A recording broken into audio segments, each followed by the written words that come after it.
Friends, जैसा कि हम लोग अल्कोहल चैप्टर स्टार्ट किए थे, उसमें हम लोग एथिलीन ग्लाइकॉल पढ़ रहे थे। एथिलीन ग्लाइकॉल का मेथड ऑफ फॉर्मेशन और इंट्रोडक्शन हमने देखा था।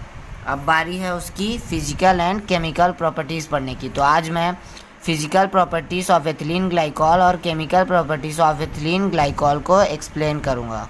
तो शुरू करते हैं वीडियो को फिजिकल प्रॉपर्टीज़ से। इसकी फ़िज़िकल प्रॉपर्टीज़ क्या है, तो किसी भी की मतलब कंपाउंड की हम लोग फिजिकल प्रॉपर्टी देखते हैं तो उसमें चार चीज़ ही मेन रहता है। क्या? पहला उसका स्टेट, तो ये एक विस्कस लिक्विड फॉर्म में रहता है। दूसरा स्मेल, तो ये इसकी एक स्वीट स्मेल होती है। कलर, तो ये कलरलेस लिक्विड है। सॉल्युबिलिटी क्या है? वाटर में सोल्यूबल होता है but insoluble in ether and chloroform. तो अब इसका अगला केमिकल प्रॉपर्टीज़ देखते हैं। तो केमिकल प्रॉपर्टीज़ में सबसे पहले क्या देख रहे हैं? रिएक्शन विथ सोडियम मेटल, मतलब एथिलीन ग्लाइकॉल की रिएक्शन हम सोडियम मेटल से कराते हैं। तो इसमें क्या होता है, ये सोडियम इन दो हाइड्रोजन को क्या कर देता है? रिप्लेस कर देता है, जिसके कारण क्या होता है? -H2 बाहर निकल जाता है और इस हाइड्रोजन की जगह में क्या ऐड हो जाता है? 2 सोडियम। जैसे कि यहाँ पे हुआ CH2OH की जगह में Na और नीचे भी CH2OH की जगह में Na। तो इससे हमें क्या प्राप्त हुआ? Form die sodium glycol. ये डाई सोडियम ग्लाइकॉल का फॉर्मूला है। अब सेकेंड है रिएक्शन विथ HCl। तो HCl के साथ एथिलीन ग्लाइकॉल का जब रिएक्शन 160 डिग्री सेंटीग्रेड पे कराया जाता है तो क्या बनता है? नॉर्मल क्लोरिलेशन जैसे प्रोसेस होती है। एक मॉलिक्यूल ऑफ वाटर यहाँ से क्या हो जाता है?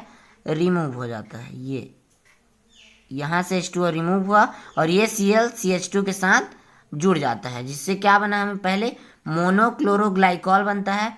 फिर सेकेंड स्टेप में फिर से हम लोग 160 डिग्री सेंटीग्रेड में HCl के साथ रिएक्शन कराते हैं तो क्या होता है? इस बार यहाँ से एक वाटर का मॉलिक्यूल निकल जाता है, ये वाला वाटर मॉलिक्यूल, और क्या प्राप्त होगा? यहाँ पर जाके Cl ऐड हो जाएगा, जिसके कारण क्या प्राप्त होगा? डाइक्लोरोग्लाइकॉल।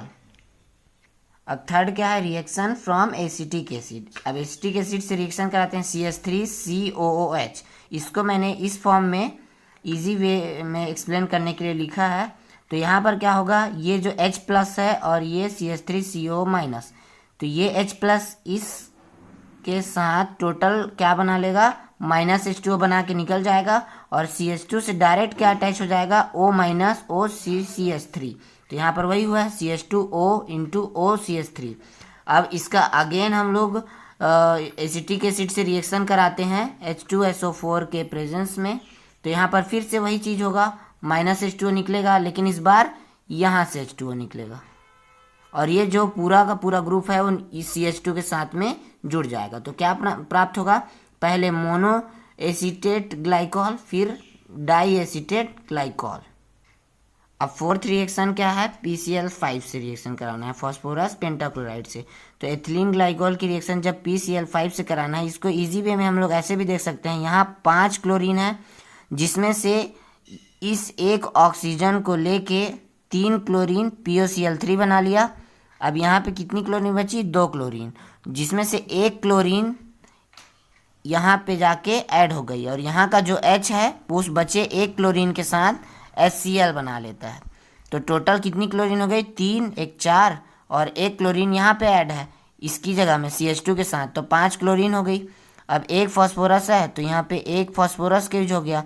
अब ये वाला ऑक्सीजन इसके साथ POCl3 बना के बाहर हो जाता है और इसके साथ HCl भी बाहर हुआ और क्या जाके जुड़ा? यहाँ पे 1 क्लोरीन। तो इससे हमें क्या प्राप्त हुआ? मोनोक्लोरोग्लाइकॉल। ऐसा ही सेम अगेन प्रोसेस करेंगे, इस बार नीचे में होगा वही प्रोसेस सेम, जिससे हमें क्या प्राप्त हो जाएगा? डाइक्लोरोग्लाइकॉल।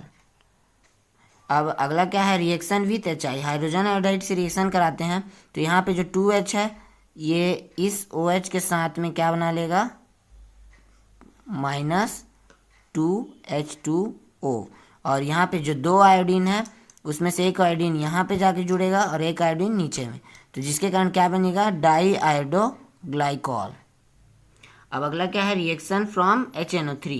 मतलब अब हम लोग नाइट्रिक एसिड से रिएक्शन देखेंगे। तो ये एथिलीन ग्लाइकॉल है, ये HNO3। इसको मैंने इजी वे में ऐसा लिखा है 2HONO2, मतलब वही चीज़ है NO2 और एक O यहाँ का NO3।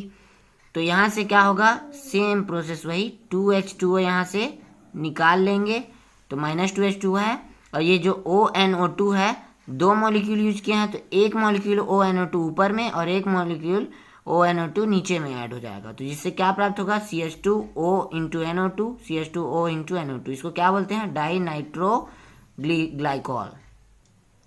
अब अगली रिएक्शन क्या है, रिएक्शन विथ पर आयोडिक एसिड। ये मोस्ट इंपॉर्टेंट रिएक्शन है फॉर एग्जाम पर्पस। अब हम लोग इस रिएक्शन कंप्लीट करने से पहले देख लेते हैं पर आयोडिक एसिड है क्या चीज़। पर आयोडिक एसिड का फॉर्मूला होता है HiO4। स्ट्रक्चर इसका कुछ इस टाइप का होता है। ये क्या है, it is a strong oxidising agent specially for vicinal diols. ये डायोल्स में हम लोग रिएक्शन देख रहे हैं, तो ये डायोल्स के लिए क्या काम करता है, स्ट्रॉन्ग ऑक्सीडाइजिंग एजेंट का। ऑक्सीडाइजिंग एजेंट कहने का मतलब कि मतलब कि उसको एडजेसेंट पोजीशन से कार्बन कार्बन के बीच के बॉन्ड को ब्रेक कर देगा, मतलब कि इन दोनों के बीच का बॉन्ड ब्रेक करके इनको दो अलग अलग पार्ट में डिवाइड कर देगा, उसको बोला जाता है ऑक्सीडाइजिंग एजेंट।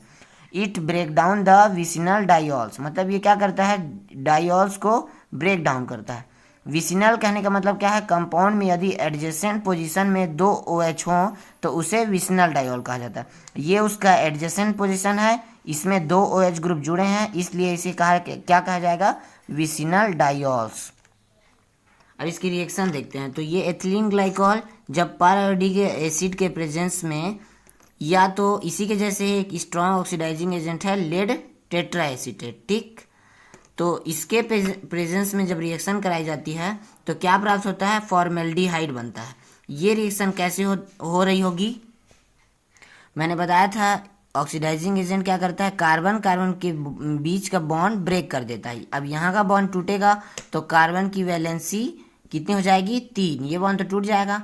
तो इस वैलेंसी को सेटिस्फाई करने के लिए ऑक्सीजन के पास के लोन पेयर ऑफ इलेक्ट्रॉन क्या करते हैं, यहाँ पे डबल बॉन्ड फॉर्म कर लेते हैं। डबल बॉन्ड फॉर्म करने से कुछ कैसा स्ट्रक्चर प्राप्त होगा, अब यहाँ पे ये लोन पेयर ऑफ इलेक्ट्रॉन जब यहाँ पे आएंगे तो यहाँ पे डबल बॉन्ड बन गया। अब ऑक्सीजन अपना lone pair of electron donate किया, इसलिए इसके पास क्या है, पॉजिटिव चार्ज, ठीक। अपना इलेक्ट्रॉन दिया है यहाँ पे तो इसके पास पॉजिटिव चार्ज आएगा।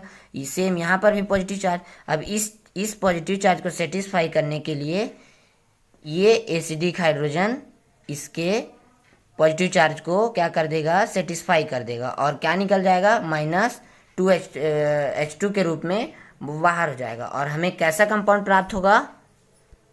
अब ऐसा करने से क्या कंपाउंड मिला हमें, HCHO, ये C, ये 2H, और यहाँ डबल बॉन्ड ऑक्सीजन, ठीक, एक मॉलिक्यूल। और ये सॉरी, यहाँ का बॉन्ड क्या हो चुका है, ब्रेक हो चुका है, इसलिए दो मॉलिक्यूल अब क्या प्राप्त हुए हमें, फॉर्मेल्डिहाइड के, ठीक। अब अगला रिएक्शन क्या है, रिएक्शन विथ एसिडिक KMnO4। हम लोग जानते हैं कि एक KMnO4 भी क्या होता है, एक ऑक्सीडाइजिंग एजेंट का काम करता है। ऑक्सीडाइजिंग एजेंट कहने का मतलब कार्बन कार्बन के बीच के बॉन्ड को ब्रेक कर देगा और उसे दो मॉलिक्यूल में कन्वर्ट कर देगा, जिससे क्या प्राप्त होगा, हमें फॉर्मिक एसिड मिलेगा, HC double bond O single bond OH, ठीक। तो अगर हम लोग KMnO4 एसिडिक KMnO4 से ऑक्सीडेशन रिएक्शन कराते हैं तो एथिलीन ग्लाइकॉल से क्या बनता है, फॉर्मिक एसिड। और अगर पर आयोडिक एसिड से हम लोग ऑक्सीडेशन कराते हैं तो क्या प्राप्त होता है, फॉर्मेल्डिहाइड। इसको नोट डाउन रखिएगा, दोनों वेरी इंपॉर्टेंट रिएक्शन है। अभी मैंने जो KMnO4 बोला उसके बारे में एक नोट देख लेते हैं। The acidified potassium permanganate solution oxidise the alkene by breaking the carbon carbon bond, मतलब कि एल्कीन को क्या करता है, ऑक्सीडाइज करता है, किसके द्वारा, कार्बन कार्बन के बीच के बॉन्ड को तोड़कर, ठीक। उसके बाद क्या करता है, उसको replace it with 2 carbon oxygen bond, मतलब कि कार्बन और ऑक्सीजन के बीच में क्या करता है, डबल बॉन्ड फॉर्म करके उसको रिप्लेस कर देता है। तो ये मतलब इसमें से क्या प्राप्त हुआ, हमें फॉर्मिक एसिड प्राप्त हुआ, ठीक। इसके बाद लास्ट रिएक्शन है thermal decomposition of ethylene glycol, मतलब कि एथिलीन ग्लाइकॉल को हम, लास्ट रिएक्शन क्या है, फास्फोरस पेंटाऑक्साइड के प्रेजेंस में कराई जाएगी। हम जान रहे हैं फास्फोरस पेंटाऑक्साइड क्या है, एक work like a strong dehydrating agent. Dehydration मतलब H2O का निकलना, तो ये वाटर को यहाँ से क्या करेगा, रिमूव कर देगा, जिससे एक हमें क्या मिलेगी, साइक्लिक एपॉक्साइड प्राप्त होगी, जिसका नाम क्या है, एथिलीन ग्लाइकॉल। ये CH2 है, यहाँ से डबल बॉन्ड से क्या जुड़ जाएगी, एक ऑक्सीजन, ठीक, यहाँ पे। तो यहाँ से हमें क्या प्राप्त हुआ, एथिलीन एपॉक्साइड, और एक मॉलिक्यूल ऑफ वाटर रिमूव हो गया। Thank you.